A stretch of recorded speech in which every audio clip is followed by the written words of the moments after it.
Vous retrouvez dans le cadre de cette grande édition du journal sur Canal Congo Télévision, direction primature, où la première ministre Judith Suminwa a eu ce mardi 2 juillet 2024 à la primature une séance de travail avec la distinguée première dame Denise Nyakeru Tshisekedi au cours de leurs échanges des préoccupations importantes concernant la fondation Denise Nyakeru Tshisekedi et les soutiens gouvernementaux au programme Excellentia ainsi que la prise en charge des personnes qui souffrent de la drépanocytose. Gisèle Olivier Toko était là pour les comptes des Canal Congo Télévision et Radio Liberté Kinshasa. Suivez. Les préoccupations importantes concernant la fondation Denise Nyakeru Tshisekedi et le soutien gouvernemental au programme Excellentia ainsi que la prise en charge des personnes souffrant de la drépanocytose étaient au cœur de cette séance de travail de la première ministre Judith Suminwa avec la distinguée première dame Denise Nyakeru Tshisekedi. Cette séance de travail procède de la volonté de l'épouse du chef de l'État de faire le suivi des plaidoyers qu'elle mène dans le cadre de sa fondation. La première dame attend une suite favorable de la part de la première ministre. Déjà, l'un des combats de la première dame sur l'accès des femmes à des postes de responsabilité dans différentes institutions du pays a porté ses fruits au sein du gouvernement souminois qui compte 31% des femmes contrairement aux 27% du gouvernement précédent. Pour sa part, Joël Makubikwa, coordonnateur de la fondation Denise Nyakeru, évoque l'impact du plaidoyer sur la drépanocytose menée par la première dame. La première dame, comme vous le savez, elle porte la question de la drépanocytose. Elle a un plaidoyer qui porte sur 7 points. À ce jour, on ne peut pas dire qu'on est déjà arrivé, mais on n'est pas non plus là où nous étions il y a 5 ans. Aujourd'hui, sur les différents plaidoyers que porte la première dame, on a pu voir dès l'instant où elle a pris cette question en charge. Il y a la question de la sensibilisation, il y a beaucoup de structures, il y a beaucoup d'ONG qui aujourd'hui parlent de la drépanocytose, ce qui est déjà une très bonne chose, une très bonne avancée, parce que plus on parle de la question, plus on sensibilise et de meilleurs résultats on va voir sur le terrain, premièrement. Deuxièmement, comme on a pu le voir, le centre de médecine mixte et d'anémie SS, le centre Mabanga Yolo, a été complètement réhabilité. L'état dans lequel ça se trouve actuellement, je pense que les malades qui y sont soignés n'ont rien à envier de ce qui se passe à l'extérieur. Donc on peut dire qu'il y a quand même eu des pas considérables et nous sommes en train d'avancer. Il s'est de relever que la drépanocytose, cette maladie génétique qui altère l'hémoglobine et qui concerne 2 à 3% des Congolais, focalise peu d'implication du gouvernement. La première ministre, qui a prêté une oreille attentive à l'ensemble du plaidoyer fait par la distinguée première dame, va instruire les ministres sectoriels pour que tout soit mis en œuvre au niveau du gouvernement afin de rencontrer ces demandes. Par ailleurs, la chef du gouvernement et la première dame ont également évoqué la nécessité d'appuyer le programme Excellentia de la fondation DNT qui octroie des bourses d'études universitaires locales et internationales. Après 5 ans, le programme Excellentia compte déjà 313 boursiers. Notez que c'est en présence des ministres de la Santé, de la Recherche scientifique, de l'enseignement supérieur et universitaire et de la ministre de l'EPST que la première dame et la première ministre ont dressé un état de lieu global des avancées de ces différents plaidoyers de l'épouse du chef de l'État. Il s'agit du plaidoyer pour la lutte contre la drépanocytose en République démocratique du Congo, la subvention en urgence des produits liés à la drépanocytaire et l'accompagnement du gouvernement pour la construction du centre de coordination et des recherches pour la lutte contre la drépanocytose, l'amélioration des conditions de la femme et de la jeune fille, l'accompagnement du programme Excellentia et le déploiement des troupes féminines dans les zones de conflit afin de lutter contre les violences sexuelles auxquelles les femmes font face. Et puis les forces armées de la République démocratique du Congo ont déjoué une attaque de l'ennemi M23 à la hauteur des Kassiché Boussokobia. Les terroristes pensaient avancer sans aucune contrainte. Le général Chico Tamboué appelle la population à ne pas céder à la panique et aux discours propagandistes de l'ennemi. Regardez. Les forces armées de la République démocratique du Congo ont déjoué une attaque de l'ennemi M23 à la hauteur de Kasseye Boussorobia ce lundi 1er juillet 2024 qui pensait avancer sans aucune contrainte. Le commandant au front nord, le général-major Chikoti Tamboué Jérôme, appelle encore une fois de plus la population à ne pas céder à la panique et aux discours propagandistes de l'ennemi. Nous demandons au FARDC de se renforcer et de chasser l'ennemi M23 pour que nous, les déplacés, nous rentrons. Le commandement au front nord, dirigé par le général-major Chikoti Tamboué Jérôme, apporte un démenti au sujet des articles mensongers et trompeurs parus dans les médias en ligne sur les rumeurs véhiculées au sujet d'une quelconque présence de son commandant à Butembo. Le commandement Front Nord condamne fermement les informations erronées concernant la présence de son commandant à Butembo. Aussi, les informations montées de toutes pièces par les ennemis de la paix sur les opérations menées dans cette partie est du pays. Actuellement, le commandant Front Nord se bat au front avec ses troupes pour renforcer ses positions et consolider celles de Kasai et d'Alimbongo. Rappelons que c'est grâce à la ténacité et à la bravoure du commandement du général Chikoti Tambwe Jérôme que la cité stratégique de Kanyabayonga et ses environs ont tenu pendant plus d'un mois avant qu'une réplique stratégique soit anticipée afin de réarticuler les forces pour déloger encore une fois de plus, c'est hors la loi. C'était plutôt Kassere Boussorobia et non Kassiche Boussokobia. Sachez en plus bref que désormais la délivrance du certificat des nationalités congolaises sera désormais soumise avec l'opinion de l'Agence nationale des renseignements ANER et de la Direction générale de migration des GEM. Ceci ressort du communiqué du ministère de la Justice datant du 10 juillet 2024. Ce document sera destiné à lutter contre les infractions massives dues à la délivrance des certificats à des personnes n'ayant pas la nationalité congolaise. À l'Assemblée provinciale de la ville-province de Kinshasa, clôture lundi de la session ordinaire de mars 2024.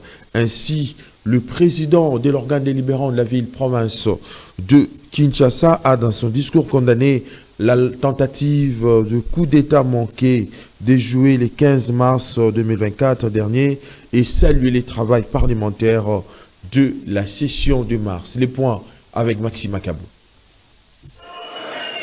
C'est le lundi 1er juillet 2024 que s'est clôturée la session de mars à l'Assemblée provinciale de la ville de Kinshasa. Dans son discours de clôture, le président de cet organe délibérant, Lévi Mbuta, a condamné fermement la tentative de coup d'État déjouée par l'armée le 19 mai dernier, avant d'indiquer que le seul moyen d'accéder à la magistrature suprême reste la voie électorale. Il a salué le travail parlementaire réalisé par les élus de la capitale tout au long de cette session ordinaire de mars, un travail remarquable, a-t-il déclaré. Le matière prévu dans cette session ordinaire de mars, notamment l'investiture de membres du gouvernement et l'audition du programme d'action du gouverneur de la ville, n'ayant pas été épuisée, une session extraordinaire sera convoquée dans les prochains jours, a-t-il annoncé. Au nom de l'Assemblée provinciale de Kinshasa, je profite de l'occasion que m'offre la solennité de cette cérémonie pour condamner d'abord avec la dernière énergie cette lâche et rétrograde qui visait à mettre en péril la démocratie et l'état de droit dans lesquels notre pays s'est résolument engagé conformément au pacte républicain consigné dans la Constitution de la République démocratique du Congo du 18 février 2006 qui interdit formellement à quiconque d'accéder au pouvoir par de moyens des armes. Renouveler ensuite notre loyauté et indéfectible soutien à son Excellence, Monsieur le Président de la République, chef de l'État et commandant suprême des forces armées de la République démocratique du Congo et de la police nationale congolaise, qui ne ménage aucun effort dans sa quête pour la paix, la stabilité du pays et la concorde nationale. Le numéro 1 de l'organe délibérant de Kinshasa, Lévi Mbuta, appelle les nouveaux au gouvernement qui sera investi, le gouverneur de province, de travailler pour le bien-être des Kinois et surtout de tenir compte de priorités de la ville, notamment la lutte contre le coulage de recettes publiques, la lutte contre l'insalubrité, la lutte contre les phénomènes Kuluna, le paiement régulier des salaires des institutions de la ville, la lutte contre les constructions anarchiques, les cimetières publics à moindre coût, les logements sociaux et la révision des contrats qui ne profitent pas à la ville de Kinshasa. Et puis les rapporteurs de l'organe délibérant de la ville-province de Kinshasa, Kongolo André, a présenté les procès-verbaux des séances plénières passées. Il est au micro de Georges Libengue et Maxime Makabou encore une fois de plus. Nous venons d'assister à une plénière aujourd'hui. Dans tel de jeu, il y a 4 points qui ont été inscrits à l'ordre du jour. L'adoption de l'ordre du jour, la lecture et l'approbation des procès-verbaux numéro 8, numéro 09, de session plénière de la fois dernière, respectivement du 19 juin et 21 juin. Le troisième point était lié à l'examen et adoption de la dotation budgétaire réaménagée de l'Assemblée provinciale de Kinshasa pour l'exercice 2024, voudrait-il. Et le dernier point était consacré à la cérémonie de clôture de la session de mars 2024. Toutes les matières ayant été traitées et adoptées par la plénière, l'Assemblée provinciale a procédé à la clôture de la session mars 2024 et c'est conformément à notre règlement d'ordre intérieur. Ici, il faut signer que bien des gens se posent la question. La session de mars s'ouvre le 30 mars et se clôture le 29 juin 2024. Aujourd'hui, il y a l'exception. Pourquoi? C'est puisque le 29 juin était tombé jour férié et notre règlement intérieur nous donne la possibilité de pouvoir clôturer la session le jour suivant. Voilà en grosso modo ce qui a été la synthèse de la plénière de ce jour jeudi.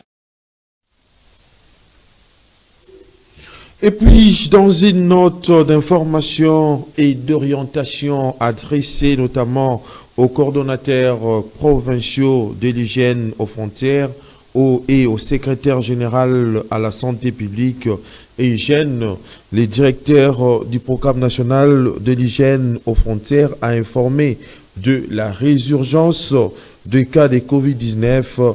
Certains pays africains et occidentaux ont déjà notifié les cas positifs de cette pandémie. Une réunion de crise, rapporte la dite note, doit être plutôt convoquée par les autorités congolaises pour des dispositions. Pour ce faire, le PNHF demande notamment la surveillance épidémiologique à travers les streaming, observations visuelles, prise de la température, remplissage de la fiche sanitaire et recherche des facteurs d'exposition, d'isolement temporaire plutôt, les dépistages secondaires et les pré-dépistages de certains cas de maladie. Le nouveau gouverneur de la ville-province du Sud-Ubangi, récemment confirmé par les conseils d'État investis par ordonnance présidentielle et notifié par le ministre de l'Intérieur, Mobanga Lobo-Miché, a regagné le week-end dernier sa province où il a été accueilli chaleureusement à Gemena par la population de ces coins de la République démocratique du Congo. Le point avec nos confrères de la radio-télévision nationale congolaise. Plein à craquer, l'aéroport de Gemena a été pris d'assaut ce samedi par la population de cette ville et celle venue de 4 territoires et de la ville de Zongo. Hommes, femmes, jeunes et vieux, notables, chefs coutumiers, membres des partis politiques de l'Union sacrée pour la nation et associations qui sont allés réserver un accueil très chaleureux à son excellence Mobonga Lobo-Miché, gouverneur de la province du Chouangui, récemment élu, investi par ordonnance présidentielle et notifié par le vice-premier ministre, ministre de l'Intérieur. À sa descente d'avion, accompagné de sa chère épouse et du vice-gouverneur de province, son excellence le professeur Galekwa, le nouveau chef de l'exécutif provincial du Chouangui, fleuri par 2 millions, a été accueilli par les membres du gouvernement provincial sortant et ceux du comité provincial de sécurité avant de saluer les chefs coutumiers, les honorables députés provinciaux, les officiers des FRDC et de la PNC et tous ceux qui étaient rangés par le protocole d'État. De l'aéroport où il était immergé dans une foule immense et en liesse, le gouverneur Mobonga Lobo-Miché, à bord de sa Jeep décapotée, et tout le cortège sont ébranlés vers l'esplanade du gouvernorat où il s'est adressé à la foule pour des remerciements et pour redonner de l'espoir à la population et où il a lu l'ordonnance d'investiture. L'article 1er est investi gouverneur de la province du Sud-Ubangi, Monsieur Mobonga Lobo Michel. Article 2 est investi vice-gouverneur de la province du Sud-Ubangi, Monsieur Galekwa Fundawe Jarene.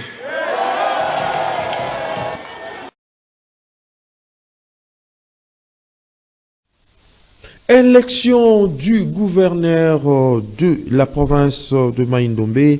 Quelle suite devons-on attendre après l'arrêt du Conseil d'État annulant le deuxième tour de ce scrutin sur base de faits infractionnels, notamment la corruption? À ce sujet, Gisèle Olivier Toko a tendu le micro au porte-parole du candidat Aimé Pascal Lokonda, mais c'est Marius Trésor Boleko d'y attendre la proclamation, voulais-je dire, des résultats définitifs par la Commission électorale nationale indépendante qui, du reste, a été déjà notifiée. Suivez.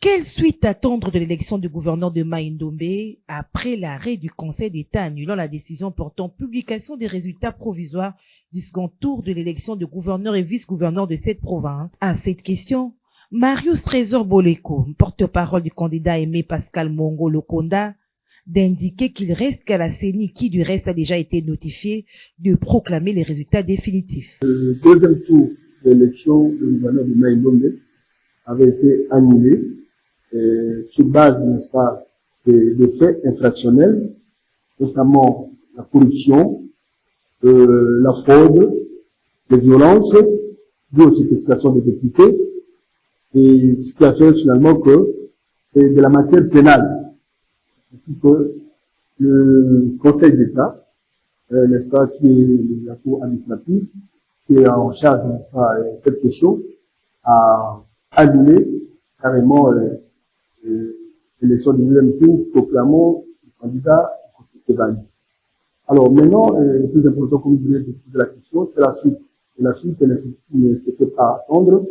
Le Conseil d'État, ayant notifié la CENI, ayant notifié aussi la partie Mémongo, maintenant il ne reste plus, n'est-ce pas, qu'à la CENI de pouvoir proclamer les résultats définitifs afin de permettre, n'est-ce pas, au chef de l'État de pouvoir prendre un décret, nommant le gouverneur Aimé Pascal Mongo, afin de se mettre rapidement au travail. Le candidat va, notre parti va interjeter à quel niveau? Parce qu'au fait, le commun de Montel pense qu'il faut aller à la Cour constitutionnelle, mais la Cour constitutionnelle n'a pas compétence d'attribution au niveau de la Constitution, sur le plan de la Constitution, des statuts, n'est-ce pas, sur le contentieux, il doit survenir, n'est-ce pas, de l'élection du gouverneur de province. La dernière instance juridictionnelle en cette matière, comme je l'ai dit tantôt, c'est donc le Conseil d'État. Et étant donné que les motivations profondes qui ont prévalu contre le Conseil d'État, qui ce n'est pas annuler cette élection, ce sont des faits infractionnels, comme je l'ai dit tantôt, la fraude, la corruption, et or les faits infractionnels ne sont pas de ça la matière de la Cour constitutionnelle. La Cour constitutionnelle ne peut traiter les faits infractionnels qui concernent le chef de l'État et qui concernent le Premier ministre. Et donc, la question de l'élection, les dernières élections, c'est le Conseil d'État qui a eu à annuler les élections et qui a pris soin, n'est-ce pas, de notifier la CENI, et la CENI n'a plus de choix, si ce n'est de proclamer les résultats définitifs. Et donc là, c'est très clair, les choses sont closes. L'arrêt du Conseil d'État a rencontré l'aspiration et le souhait exprimé par la population de Maïndombe, qui en date du 16 décembre 2023, au meeting du président de la République lors de la campagne électorale dans la ville d'Inongo, lui avait présenté Aimé Pascal Mongo Lokonda comme son candidat gouverneur. D'où l'organisation de cette marche de soutien. Voilà l'ambiance actuelle de la ville d'Inongo. Voilà, nous sommes en direct d'Inongo. Monsieur le Président Fachi, dans Tango yakina inongo, olobaki to ponela yo mutu moko ya union sacré. Oyo koki ko confier makambo na yo. Oyo koki ko bongisa mboka. Olobaki to ponela ki yo aimé mongo. Tout à fait autre chose à présent, créé le 30 juin 2023, la dynamique Papi Mwamba, structure spécialisée du mouvement de libération du Congo. Cette formation politique chère à Jean-Pierre Bemba Gombo a totalisé une année d'existence le 30 juin 2024. C'est dans cette optique que son initiateur a eu à partager un gâteau d'anniversaire à l'occasion et à l'honneur également d'un de ses membres qui a célébré ces jours, ces 60 ans d'existence. Moro Djambé et Doudou Montiri signent ces reportages. Suivez.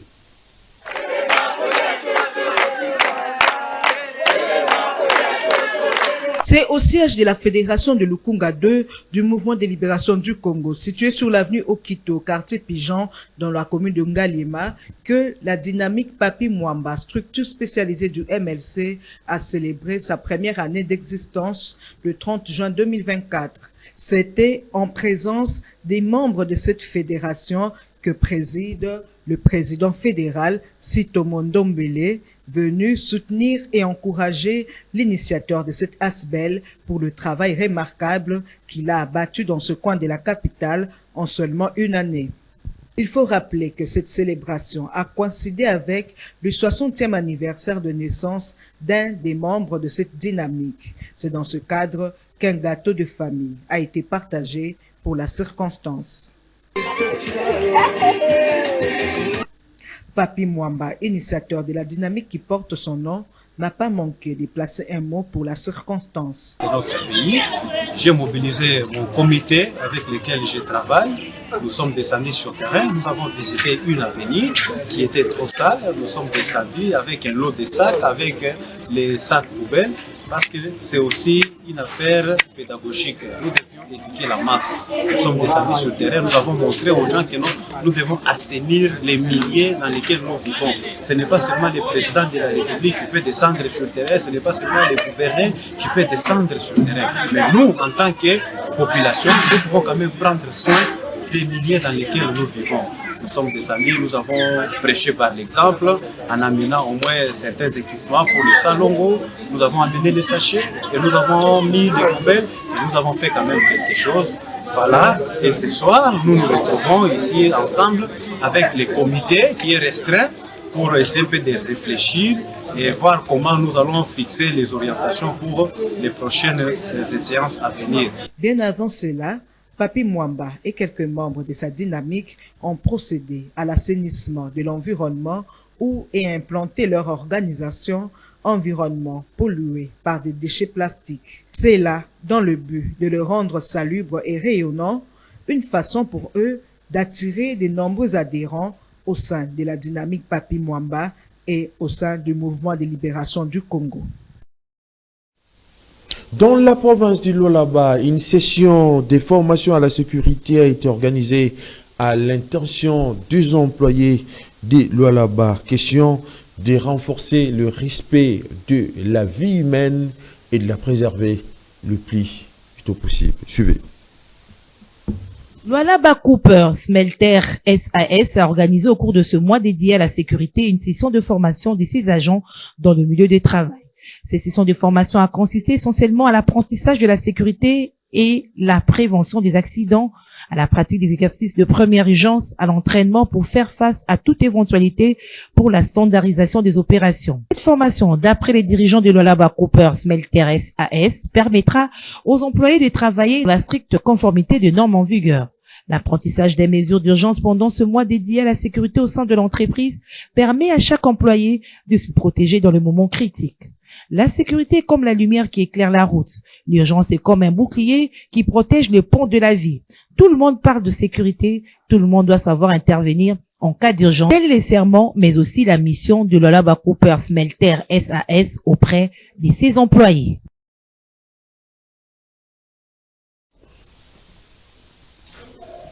Et puis, lancé il y a quelques semaines maintenant, les travaux de construction de l'avenue du Fleuve au quartier Kingabois.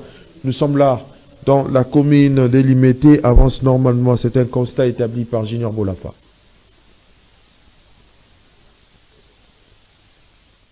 Ces travaux de construction de la route du fleuve au quartier Kingabwa dans la commune de Limete, lancés il y a quelques semaines par la société Safimex, avancent normalement, ce qui constitue une grande satisfaction pour la population de ces coins de la capitale qui peut pousser un ouf de soulagement. Awa toza na quartier Yaoundé, salezo salema, ndeka mokonja mboka lobaki, ayepo atonga po abongisa.